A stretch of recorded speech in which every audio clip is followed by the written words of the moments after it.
Hey guys, Northeast Survival and Preparedness. We're talking about the brand new AR15 Spur and the Exile Machine Hammerhead stock adapter. We're going to do a little comparison of the two. We're going to leave politics out of this video. We're just comparing and contrasting two products here. You know, it's a hot button and a lot of people get really upset about the modification of these rifles and all that, so we're leaving the politics out. Let's get right into this. These are both products to make your AR-15 New York State legal. Whether it's your existing AR-15 or if you're looking to make a new build, it has to be featureless. So these are ways in which you can build a new AR-15 or to convert your old one to prevent registration. The Exile Machine Hammerhead stock was the first to come available, and how it works, of course, is it's a pistol grip that basically points towards the back. Your stock screws into the back of the adapter, and then of course you have to put a pistol buffer onto where it would normally be, where your stock is attached. This is the New York legal configuration. You can of course, I believe it is legal as well to put your stock on the top and leave this, but I'm not 100% on that configuration. We'll have to wait and see what the state says about it, but right now this setup is 100% legal and being sold here in New York in stores. So you're talking a cost of $28 for the part and about $50 for an additional buffer tube, the pistol buffer tube kit, the foam cover, etc. So altogether you're looking at about $80. Ergonomics are not the greatest. Getting your hand in there, it's kind of difficult. That's a very small space. Reaching the safety is very difficult, and they do recommend getting an ambidextrous safety so that you can reach it from the other side. So ergonomics are a little bit affected. However, one of the things I do like, being left-handed, I can actually reach the safety with my trigger finger. I can just pop that up with my trigger finger. And being I have this on a big long 24-inch stainless steel heavy barrel, this adds weight to the back end and actually helps balance the rifle out a little bit. So there are some positives to this if you are a lefty, or you do, like me, have a big featureless 24-inch bull barrel on there. It can actually be a little bit handy.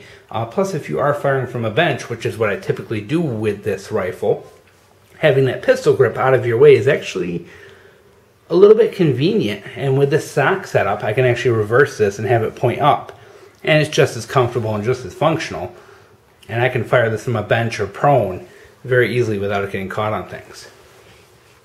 The Spur, the new brand new fun little product, 27 bucks. A couple bucks shipping. No other modifications to the gun are necessary. Just take off your pistol grip, install this in its place. These are New York State legal, being sold in stores at the gun shows. There are no issues with these being sold right now. They don't affect functionality of the gun whatsoever. You can still shoot it the same way you did. It's just you don't have that pistol grip to grab a hold of. So when you're making a decision as to which one of these products, if either, you may be choosing not to modify your weapon and take your chances with the law, and that's up to you, and it's cool with me, guys. You know, the more people that resist this law, the better. So I kind of had the feeling like my personal preference is if you have a gun like this that's a long-range varmint with a heavy barrel, the Hammerhead I think is a better choice because it gives you a little better balance, and you actually get a really good cheek weld off this if you do have a scope on top. I got a 3x9 on mine, so it actually comes in pretty handy and works fairly decent, and no problems with performance or anything. So actually this setup, I'm actually very comfortable with this setup, and it doesn't affect the functioning of the gun for me at all, because this, guys, this is not a combat rifle. I'm not going to be running around in the woods playing G.I. Joe with this. This is literally my woodchuck gun. This is my long-range shooter. This is my range gun. It's not a combat weapon. So this adapter is A-okay for me and works 100% for me. However, this little guy here not the same case. This guy is going to have a, I'm ordering a New York compliant upper for it, which is going to be a 16-inch carbine. I don't want this. I want this. I want more control. I want more access to the features of the gun and the same controls that any other person would have. So I've chosen this for this project. So wanted to put it out there. So I think it's a lot about how much you need that functionality to make your choice between them. If any other products start becoming available, I will do reviews on them as quick as I can. I do have an individual review for this and an individual review for this up on my page. Please look them up. And any questions, feel free to ask. And if there are any changes in the legality or the what they're considering legal in this law, I will post it up to these videos as soon as possible and put a disclaimer in.